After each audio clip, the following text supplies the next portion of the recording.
رنگمنچ Canada کی multi cultural فخریہ پیشکش آوارگی with دانش میں آپ سب کا خیر مقدم۔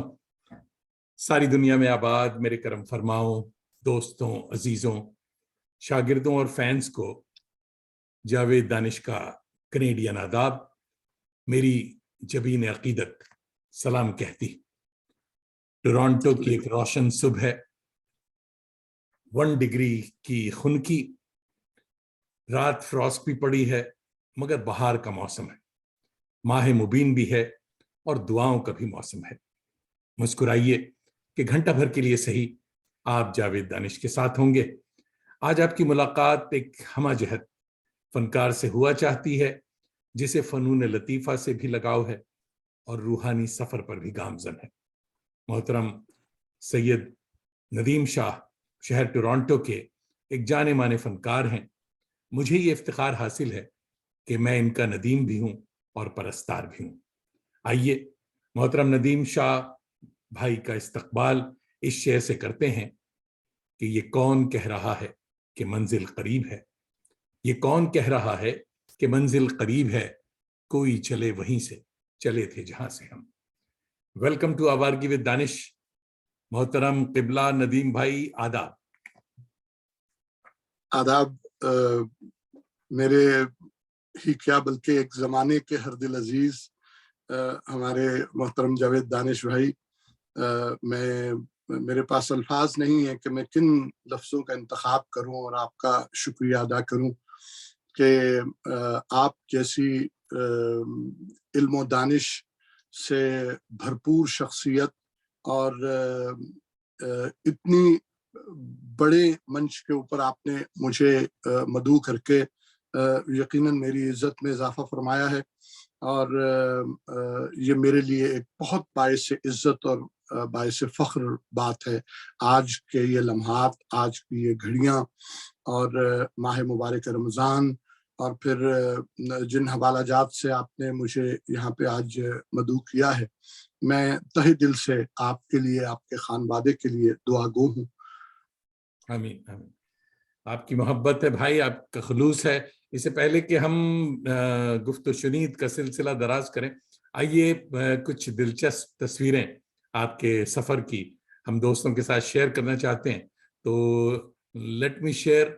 تو انشاءاللہ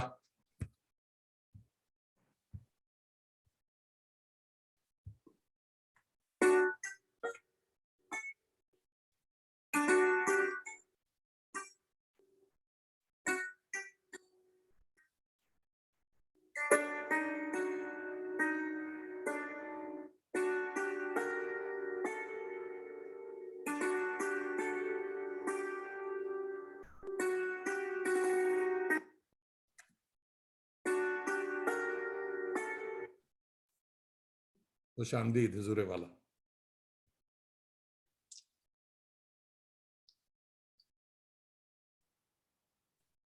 جی بھائی، یہ بڑی قدیم تصویر ہے، یہ کیا ہے؟ ذرا دوستوں کو بتائے۔ یہ جی میری جائے پیدائش ہے، اس شہر کا نام ہے واہ کنڈ، اور یہ وہاں کے F G public high school Wah کنڈ کی تصویر ہے، اور یہ ہمارے میٹرک کے زمانے کی یہ پاسنگ آؤٹ پریڈ ہے جو کہ اینول پیرنٹس ڈے ہوا کرتا تھا، اور میں وہ پہلا اسکول کا اسٹوڈنٹ تھا جس کو یہ اعزاز حاصل تھا کہ اس پوری پریڈ کو ایک تو لیڈ میں کرتا تھا اور اس کی کوشننگ میں کرتا تھا، جو کہ اس کے بیچ میں جو ہدایات دی جاتی ہیں، آسان باش، ہوشیار باش، اور دائیں قدم سے جو ہے وہ دانے چل، بائیں چل، اور یہ تمام جو کوشننگ تھی وہ میں خود دیا کرتا تھا۔ ورنہ اس سے پہلے یہ ہوتا تھا کہ صوبیدار صاحب آتے تھے منسٹری آف ڈیفنس کے، ہماری MODC کے، تو وہ کوشننگ کیا کرتے تھے۔ تو اس تصویر میں یہ اس وقت جو ایجوکیشنل بورڈ کے ڈائریکٹر تھے کرنل سلیمی صاحب، تو یہ ان کی طرف سے مجھے اس پریڈ کو لیڈ کرنے کے لیے یہ ایک ان کا منسٹری آف ڈیفنس کی طرف سے اور FG بورڈ کی طرف سے یہ ایک انعام سے مجھے نوازا گیا تھا۔ یہ کس سال کے، یعنی ڈیٹ کیا ہے یاد ہے؟ 1979 کی 79 کی تصویر. جی اوکے.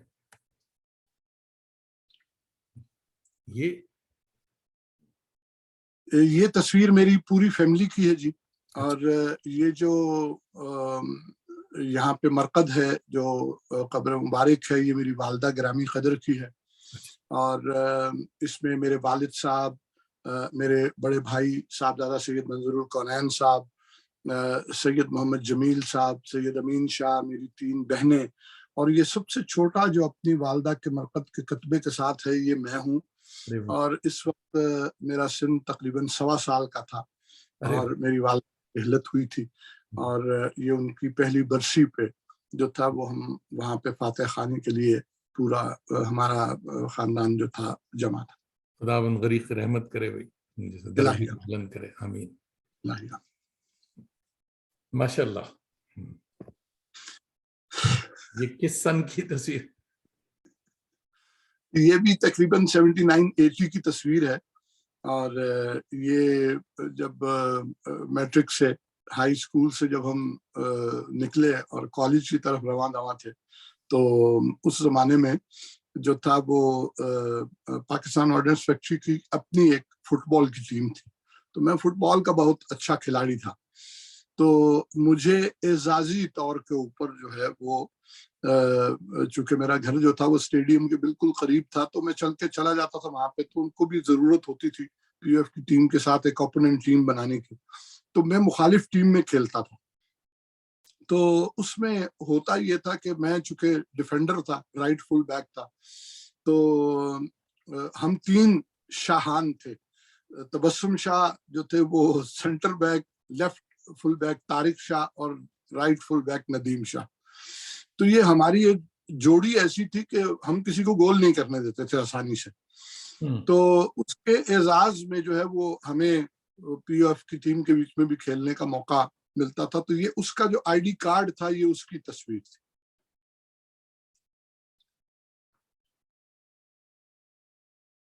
سید منظور الکونین. اچھا سا. یہ بڑے بھائی صاحب؟ یہ میرے استاد بھی، میرے بڑے بھائی صاحب بھی، اور نعت کی دنیا میں یکتا و یگانہ شخصیت. اور اس کے علاوہ یہ صرف اس وجہ سے نہیں کہ میرے بڑے بھائی تھے یا میرے استاد محترم تھے، یہ ایک بالکل عمومی بات آپ سے کر رہا ہوں جو کہ میرا ذاتی مشاہدہ اس صداکاری کی دنیا میں اور موسیقی کی دنیا سے میرا جو تعلق اور وابستگی رہی، جو کچھ میں نے سیکھا. بہت کم آوازیں اتنی خوبصورت آوازیں جو کہ مردانہ وجاہت کی ہوتی ہیں، ان میں سے ایک آواز میرے بڑے بھائی صاحبزادہ سید منظور الکونین صاحب کی ہے. سبحان اللہ.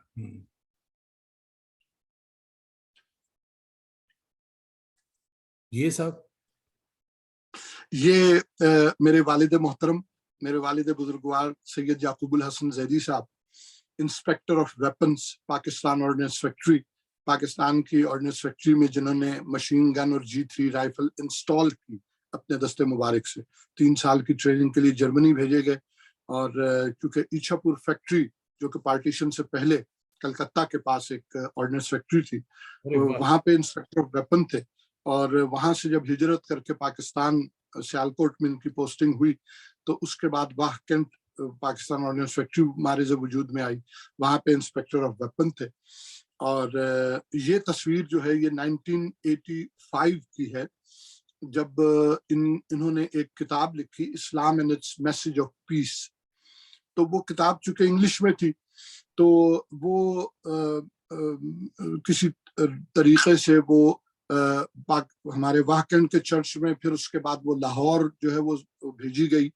تو لاہور میں پاکستان کی ان کتابوں کے بیچ میں جو کہ ہر سال سلیکٹ ہوتی تھیں، جن کے بیچ میں اتحاد بین الاقوامین جو ان کے بیچ میں اتحاد و یگانگت انسانی حقوق کی بنیاد کے اوپر جو کتابیں لکھی جاتی تھی، ان کے بیچ میں وہ کتاب سر فہرست جو تھی وہ وہاں پہ ویٹیکن سٹی بھیجی گئی.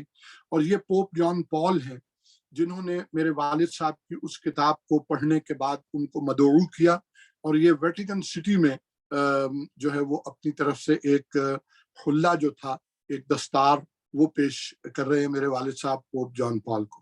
اور تاریخ پاکستان میں بلکہ تاریخ بر صغیر پاک و ہند میں 2 شخصیات ہیں جن کو یہ شرف حاصل ہوا کہ انہوں نے پوپ جان پال کو دعوت اسلام دی. پہلی شخصیت جو تھی وہ سید ابو العلا مودودی علیہ رحمہ تھے، اور دوسری شخصیت جو تھی وہ میرے والد صاحب. واہ،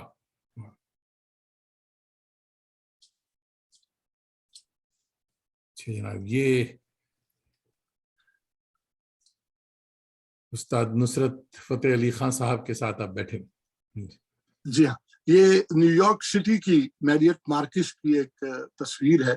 اور نصرت فتح علی خان صاحب آفتاب موسیقی، نصرت فتح علی خان صاحب جو ہیں ان کا چونکہ ایک تعلق میرے بھائی کے ساتھ جو ریڈیو ٹی وی کے حوالے سے اور پھر نعت کے حوالے سے ایک بہت ہی پیار اور محبت اور عقیدت کا رشتہ تھا. تو جب بھی خان صاحب نیو یارک تشریف لاتے تھے تو ان سے میری بھی ملاقات ہوتی تھی، اور میرے بھائی کے ریفرنس سے ہی ان سے تعارف تھا. لیکن پھر اس کے بیچ میں ایک اور تعارف شامل ہوا. اس میں میرے بائیں ہاتھ پہ جو شخصیت تشریف فرما ہے، یہ دنیا طبلہ کی جو ہے وہ یکتا و یگانہ شخصیت ہے، استاد میاں عبدالستار خان طاری صاحب. طاری نام سے مشہور ہے. اور مجھے ان کی شاگردی کا شرف حاصل ہوا. تو ہم دونوں ملنے کے لیے جایا کرتے تھے. جب بھی خان صاحب آتے تھے تو دعوت ملتی تھی کہ بھئی آئیں، کیونکہ خان صاحب بڑے رونقی قسم کی شخصیت تھے اور ہر وقت ان کے ارد گرد لوگ موجود رہتے تھے. اور میرا شرف یہ ہے کہ میں بھی ان لوگوں کے بیچ میں شامل رہا.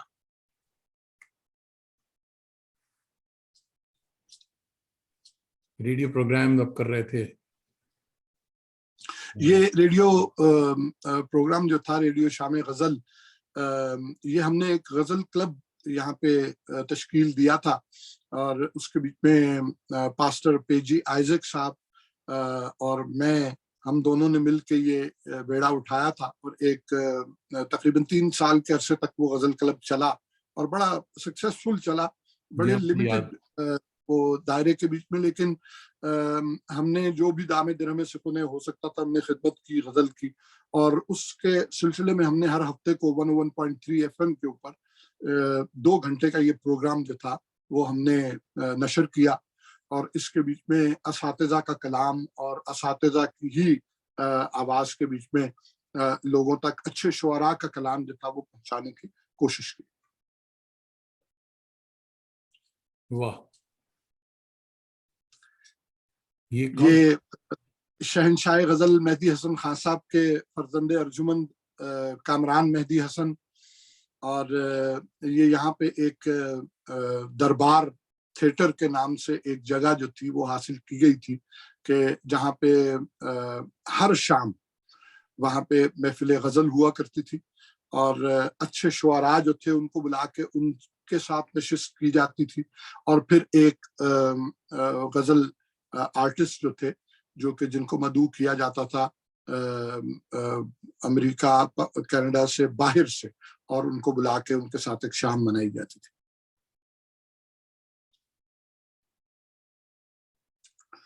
یہ میری زندگی کی چند یادگار تصویروں میں سے ایک تصویر ہے. یہ شوکت علی خان صاحب ہمارے پاکستان کے بہت ہی نایاب فنکار، اور گو کہ ان کا نام پنجابی فوک موسیقی میں بہت زیادہ ہوا، لیکن جو ان کے قریب لوگ ہیں وہ جانتے ہیں کہ یہ کلاسیکل فنکار تھے، اور غزل کی گائکی میں اپنے زمانے میں ان کا کوئی ثانی نہیں تھا.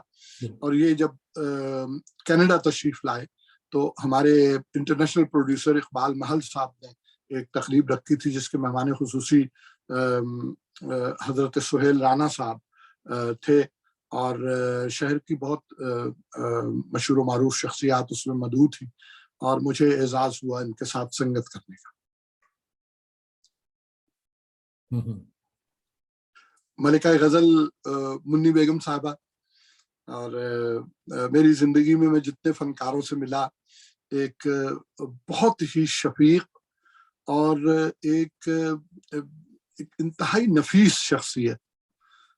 بہت کم لوگ ہیں موسیقی کی دنیا میں اتنے شفیق اور اتنے میں سمجھتا ہوں کہ نفیس لوگ کہ فنی اعتبار سے تو جو ان کا مرتبہ اس میں آپ صدیوں کے مطلب ہے کہ دہائیوں کے اوپر محیط ہے.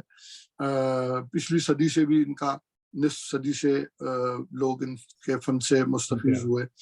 اور مجھے جب بھی یہ کینیڈا ٹورانٹو میں تشریف لائیں اور دوسرے شہروں میں بھی ان کے ساتھ جو ہے وہ سنگت کا مجھے شرف حاصل ہوا.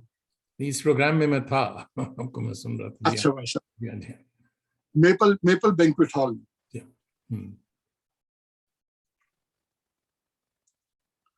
یہ ہمارا ستار پلیئر یہ استاد انور خورشید صاحب ہمارے نہ صرف بلکہ کینیڈا کے تو کہنا چاہیے کیونکہ کینیڈا کی سرزمین ہے جہاں پہ مقیم ہے، لیکن عالمی شہرت یافتہ ستار نواز. اور نہ صرف ستار نواز بلکہ ان کو بہت سے سازوں کے اوپر عبور حاصل ہے. اور میں اپنی دانش میں یہ کہنا بہت ضروری سمجھوں گا کہ ایک انتہائی قابل اور علمی شخصیت، اور نہ صرف قابل اور علمی شخصیت بلکہ جو ہے وہ ایک انتہائی نفیس انسان. دیوی جی ہمارے حیدرآباد دکن کی ایک بہت ہی مشہور و معروف غزل کی شخصیت ہے. یہاں پہ جب تشریف لائیں تو مجھے ان کے ساتھ سنگت کا موقع جو ہے وہ ملا.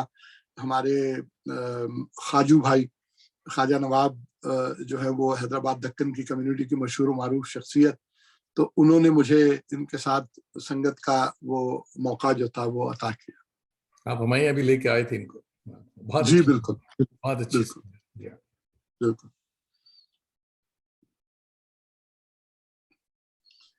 یہ کانٹیننٹل بفے میں ایک تقریب تھی جو کہ یوم حضرت علی علیہ السلام کے حوالے سے تھی، اور میری خوش بختی تھی کہ اس کے بیچ میں دو میرے بہت ہی محبوب اور بڑے پیارے فنکار اس میں شامل تھے. ایک تو ہماری ٹورانٹو کی ایک بہت ہی خوبصورت آواز میری بہت ہی پیاری بہن سونل والا جو تھیں وہ اس میں تشریف لائیں اور انہوں نے منقبت حضرت علی علیہ السلام کے شان میں پیش کی. اور پبلک جو تھی وہ بالکل انگوش بدندان تھی کہ ایک ہندو لڑکی گجراتن اور وہ منقبت اور وہ بھی اردو کی اور فارسی کی حضرت علی کی شان میں پیش کر رہی ہیں. یہ جو خوبصورت نوجوان میرے ساتھ میری دائیں جانب اس وقت تشریف فرما ہیں، یہ استاد منی بھاردواج، ان کا انڈیا سے تعلق ہے. یہ بھی طارق خان صاحب کے شاگرد ہیں اور یہ ان دنوں میں یہاں پہ دستیاب تھے. اور بلکہ انہوں نے میرے اس کانسرٹ کے لیے مجھ پہ یہ احسان فرمایا کہ ایک مہینہ انہوں نے اپنی ٹکٹ جو تھی وہ آگے کروائی کہ میں ضرور اس پروگرام میں شامل ہونا چاہوں گا. اور بین الاقوامی شہرت یافتہ طبلہ نواز، انتہائی نفیس شخصیت. یہ نور یہ ایک بڑی خوبصورت اور بڑی بابرکت محفل ہر سال اس شہر میں منعقد ہوتی ہے. سید امیر عابدی صاحب جو ہے وہ ملٹن میں اس کا اہتمام فرماتے ہیں، اور ہمیشہ ان کی ذرا نوازی ہے کہ وہ مجھ پہ بھی کرم فرمائی فرماتے ہیں اور مجھے اس محفل نور کا حصہ بناتے ہیں. اور سید امیر عابدی صاحب کے لیے ڈھیروں دعائیں. یہ بھی ایک جشن کی ایک تصویر ہے، اور یہ ملٹن کے بیچ میں جو ہے وہ امام بارگاہ ہے، وہ باقاعدہ طور پہ بڑی خوبصورتی سے سجائی جاتی ہے اور وہاں کی منقبت پڑھتے ہوئے یہ ایک تصویر ہے. یہ ابھی حال ہی میں میری ایک نعت ریلیز ہوئی ہے. الاجل ٹی وی ایک ادارہ ہے اور اس کے بیچ میں جو ہے وہ اعجاز گرایا صاحب اس کے جو ہے وہ منتظم اعلیٰ ہیں، اور ان کی محبت ہے. ہمارے راجہ شہزاد بھائی، ان کا حکم تھا کہ بھئی آپ نعت ریکارڈ کروائیے ہمارے ادارے کے پاس. تو سید شہاب کاظمی صاحب کی ایک نعت تھی جو کہ ابھی حال ہی میں ریکارڈ بھی ہوئی اور اس کو ریلیز بھی کر دیا گیا کل، الحمدللہ. جی، یہ ایک برنم تھورپ لائبریری میں ایک کانسرٹ تھا جو کہ تقریباً 3 سال پہلے آرگنائز کیا گیا تھا، اور یہ بھی غزل، فوک اور قوالی کا ایک مکسچر تھا. اور میں نے سوچا کہ اس کا تجربہ کیا جائے، اور وہ تجربہ جو تھا وہ کافی حد تک کامیاب رہا. ویسا تو نہیں ہو سکا جیسا میں چاہتا تھا، لیکن باہر طور بہت کامیاب پروگرام رہا، بہت سراہا لوگوں نے. ہاں، یہ پروگرام بڑا کامیاب تھا، میں تھا اس پروگرام میں. جی ہاں، جی جی. یہ تصویر جو ہے یہ دیامیر بھاشا ڈیم کے فنڈ ریزنگ کے سلسلے میں مجھے چیف سیکیورٹی پروٹوکول کے فرائض سونپے گئے تھے. تو اس کی کچھ کامیابی میں اللہ تعالیٰ کی خاص مدد سے وہ کامیاب ہوا ایونٹ. تو اس میں یہ ہمارے سابقہ چیف جسٹس صاحب جو تھے وہ اس میں تشریف لائے تھے، مہمان خصوصی تھے، اور ساتھ میں ان کے ہماری اس وقت کی ممبر پارلیمنٹ وزیر اطلاعات و نشریات فردوس عاشق اوان صاحبہ تھی. تو یہ اس میں ایک شیلڈ جو تھی اس سے مجھے نوازا گیا تھا. واہ. یہ کہیں پہ نعت پڑھتے ہوئے کسی نے کچھ تصویر کھینچی اور یہ آپ تک بھی پہنچ گئی.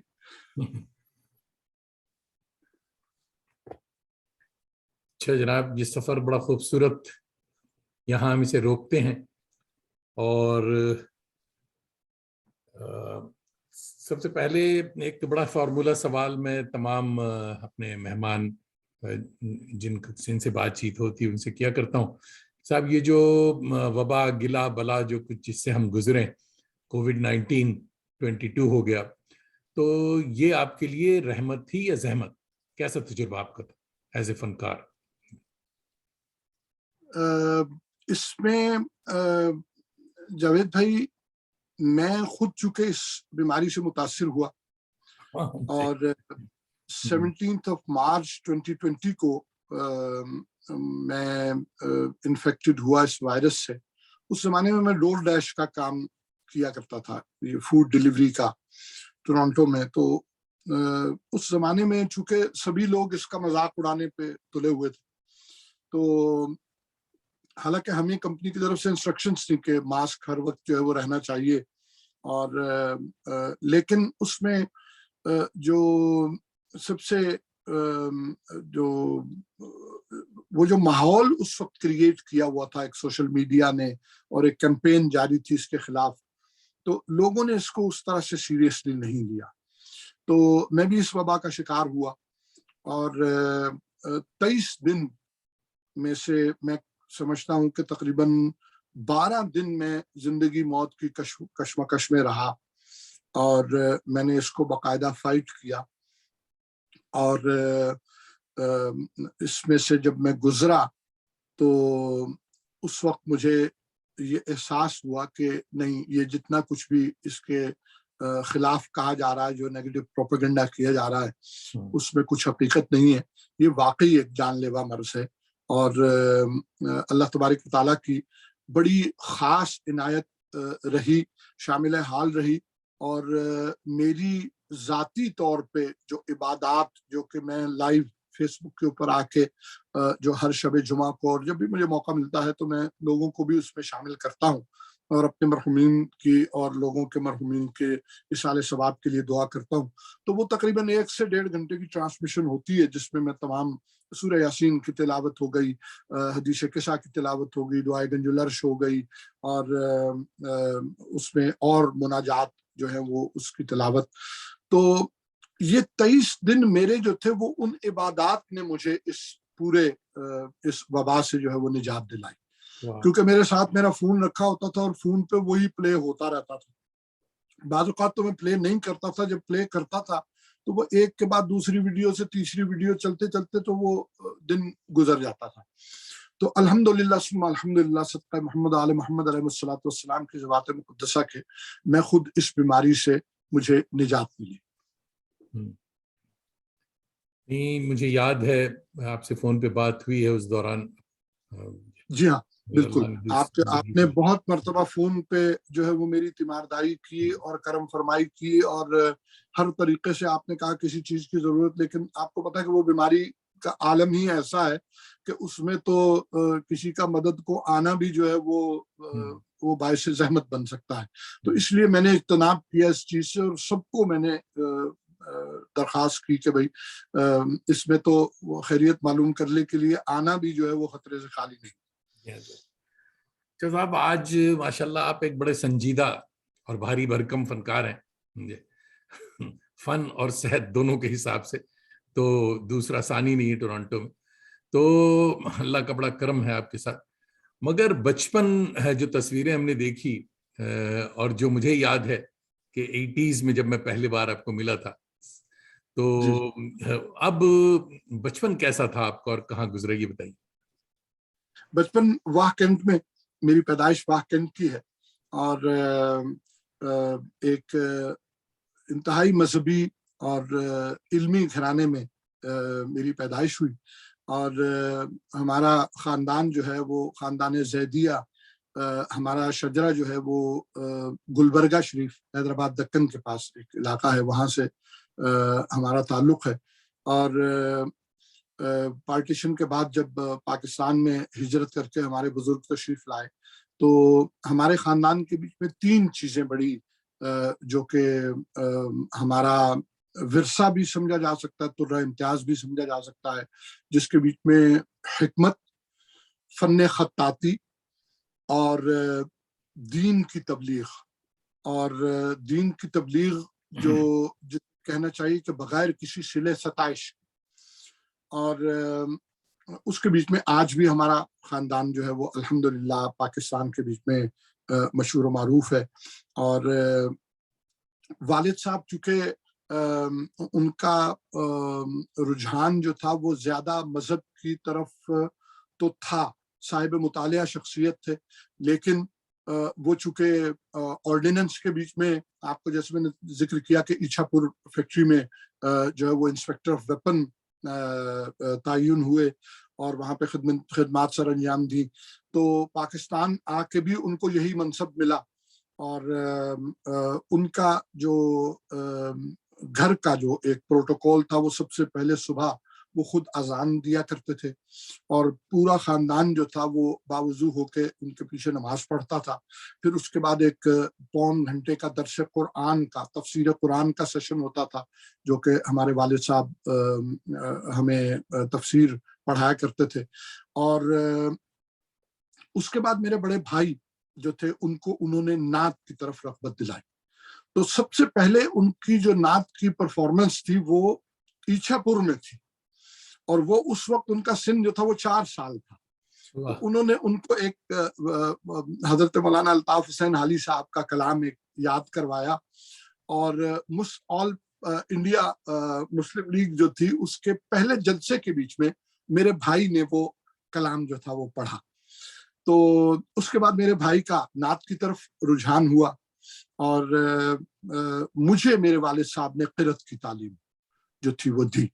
اور وہ فرمایا کرتے تھے کہ میں نے اپنے بڑے بیٹے کو جو ہے وہ اللہ تبارک و تعالیٰ کی سنت پر نعت رسول مقبول صلی اللہ علیہ وآلہ وسلم جو ہے اس کی تعلیم دی ہے. اور چھوٹے بیٹے کو میں نے جو ہے وہ حضرت امام حسین علیہ الصلوۃ والسلام کے، جنہوں نے نوک نیزہ پر قرآن کی تلاوت کی، سورہ کہف کی، تو میں نے اس کو اس سنت کے اوپر قرأت کی تعلیم دی ہے. تو بچپن میرا جو تھا وہ بحیثیت قاری کے شروع ہوا، اور جو لوکل مقابلہ حسن قرأت ہوا کرتے تھے انٹر سکول، تو ان کے بیچ میں نے حصہ لینا شروع کیا. اور الحمدللہ اول انعام میرا ہوتا تھا. تو شروع کا ایک دور تو ایسا ہی گزرا. پھر اس کے بعد جب یہ دائرہ وسیع ہوا تو اس کے بیچ میں میں نے قاری عبدالباسط بن عبدالصمد مصری اللہ المقامہ ان کا انداز مجھے بڑا بھایا. تو میں نے ان کے انداز میں جو ہے وہ قرأت کرنے کی کوشش جو ہے وہ شروع کی. تو ہمارے واقع کی ایک بڑی ہی پیاری شخصیت قاری زاہد قاسمی صاحب. تو ان کا خاصہ یہ تھا کہ نہ صرف وہ ایک خوش الحان قاری تھے بلکہ ان کے پاس ایک کلیکشن موجود تھی آڈیو کیسٹس کی. اور اس میں جو اس دور کے جو بہترین قرآ حضرات تھے تو وہ باہر سے بیرون ملک سے وہ خاص طور پر مڈل ایسٹ کے ایریا سے اور افریقہ سے وہ بہت ریکارڈنگز منگوایا کرتے تھے. تو میری بڑی خوش قسمتی تھی کہ وہ میرے والد صاحب کے بڑے معتقد تھے, میرے بھائی کے بھی بڑے معتقد تھے اور پاکستان آرڈیننس فیکٹری میں ملازم تھے. تو ان سے ملاقات ہو گئی اور مجھے پھر وہ شیخ القرآ قاری عبدالباسط بن عبدالصمد مصری صاحب کا وہ انداز سننے کا موقع نصیب ہوا اور پھر میں نے اس کو اڈاپٹ کیا. اور میں پاکستان کے ریڈیو پاکستان کا وہ پہلا ننھا قاری ہوں کہ جس نے پہلی مرتبہ پاکستان کے بیچ میں قاری عبدالباسط عبدالصمد مصری صاحب کا انداز جو تھا وہ وہاں پہ تلاوت کی. واہ. اچھا صاحب, اس سے پہلے کہ ہم بات آگے بڑھائیں, پہلے بھی آپ نے جب ذکر کیا اچھا پور کا, تو میں بتانا چاہ رہا تھا, پھر ہم نے کہا آپ بتا ہی دیں کہ یہ جو اچھا پور کی آپ بات بتا رہے ہیں یہ کلکتے کے سبرب میں ہے اور جناب آج بھی ہے اور وہ فیکٹری بھی آج بھی ہے. اور میرا اتفاق ہے کہ ایک ہمارے دوست, وہ بھی محض اتفاق ہے کہ سلام بھائی ہمارے ایک دوست ہوا کرتے تھے, سنا کہ نہیں رہے, وہ وہاں کام کرتے تھے. تو میں گیا ہوں وہاں فیکٹری, دیکھا ہوا ہے میں نے وہ جگہ. عجیب اتفاق ہے, دنیا کتنی چھوٹی ہے کہ صاحب ہم کہاں بیٹھے ہوئے اور کس جگہ کی بات کر رہے ہیں. بالکل سبرب ہے وہ کلکتے کا. اور ابھی آج کا کوئی جوان اگر کلکتے کا یا اس سے بات کریں شاید اسے نہ پتا ہو اچھا پور کے بارے میں, مگر میں جانتا ہوں کہ صاحب وہاں آرڈیننس فیکٹری تھی اور اب بھی ہے. اور تو زبردست باتیں ہو رہی ہیں صاحب. تو آپ یعنی آپ وہاں انڈیا سے پاکستان اور پاکستان کے بعد ہجرت کا سفر جو ہوا, والد نے تو ایک ہجرت کیا تھا, آپ نے دوسری ہجرت کی, تو وہ کب اور اس کا خیال کب آیا اور کیوں؟ کچھ خاندانی حالات ایسے بنے کہ اس کی وجہ سے مجھے دیس نکالا ملا, اور وہ بہت طویل معاملات ہیں جو کہ یہاں پہ اس وقت مناسب نہیں بیان کر رہے. کب یہ پوچھو کس سال؟ یہ 1982 کے بیچ میں میں نے پاکستان کو خیر بات کہا, اور یونان میں گریس میں میرے بڑے بھائی سید محمد جمیل جو تھے وہ اس وقت مقیم تھے, اور ان کے پاس میں چلا گیا. اور وہاں سے پھر جو ہے وہ گریک مرچنٹ نیوی جوائن کی تقریباً 4.5 سال. پھر اس کے بعد میرے بھائی نے وہاں پہ ایک ریسٹورنٹ ایتھنز میں کھولا, انڈین پاکستانی ریسٹورنٹ کری پیلس کے نام سے, جو کہ تقریباً 25-30 سال تک وہ چلتا رہا. اس میں انہیں کچھ لوگوں کی ضرورت تھی تو میں مرچنٹ نیوی چھوڑ کے میں ان کے پاس آ گیا. ان کے پاس جب میں آیا وہاں پہ کچھ سال جو ہے وہ میں نے ان کی مدد کی, کام کیا وہاں پہ. اور اس کے بعد پھر میں دوبارہ ایک شپ جوائن کیا اور وہ جہاز مجھے لے کے امریکہ آ گیا. تو پھر میں نے امریکہ کو جو ہے وہ اپنا مسکن جو ہے وہ قرار دیا. اور اس دوران میں اب جو میں کینیڈا میں بیٹھا ہوا آپ سے محو کلام ہوں, تو اس وقت میں یہ میرا 53واں ملک ہے. میں 52 ملک جو ہے وہ دنیا کے وہ گھوم کے سیر تفریح کر کے, اور اب یہاں جو ہے وہ زندگی کے آخری ایام جو ہے وہ اب آپ کے ساتھ ہم کلام ہوں. ماشاءاللہ ماشاءاللہ. آپ ٹورانٹو کے حضور ایک سیلیبریٹڈ فنکار ہیں, مگر آپ نے موسیقی کی دنیا میں کیسے قدم رکھا جبکہ بیک گراؤنڈ جو تھا گھر کا ماحول کچھ اور تھا؟ میں سیلیبریٹڈ تو نہیں, یہ آپ کی محبت ہے, آپ کی ذرا نوازی ہے. اور آپ سبھی سے محبت اور شفقت فرماتے ہیں، بڑے لوگوں کی بڑی باتیں، یہ آپ کی عنایت ہے کہ آپ ایسا فرماتے ہیں. لیکن میں یقین کریں کہ ابھی چونکہ میرا اٹھنا بیٹھنا بہت بڑے بڑے لوگوں میں ہوا، مجھے صحبت بہت بڑے لوگوں کی نصیب ہوئی، اور ان لوگوں کی عاجزی اور انکساری کو دیکھتے ہوئے تو مجھے یہی سمجھ میں آتا ہے کہ سرفرازی اسی میں ہے جو ظفر آپ کو سب کا کھا کے پا جانے. تو میں اپنے آپ کو کہیں بھی نہیں سمجھتا، لیکن میں یہ ضرور جانتا ہوں کہ میرے اس مذہبی لگاؤ کے بیچ میں اور مذہبی گھرانے میں پیدا ہونے کے بعد میرے لیے آئیڈیل شخصیت جو تھی وہ میرے بڑے بھائی صاحب تھے. انہوں نے جب نعت پڑھنی شروع کی تو اس وقت نعت کا ایک بہت بڑا نام جو کہ پاکستان کے بیچ میں جس کو کہ سرخیل سمجھا جاتا ہے پاکستان میں نعت کی داغ بیل ڈالنے میں، حضرت محمد اعظم چشتی علیہ رحمہ. میں نے اپنی زندگی میں کم ایسے لوگ میں نے ذاتی طور پہ مشاہدہ کیا ہے کہ جن کو اللہ تبارک و تعالیٰ نے فن کی بلندیوں پہ پہنچا دیا ہو، چاہے وہ نعت گوئی ہو چاہے وہ نعت خوانی ہو.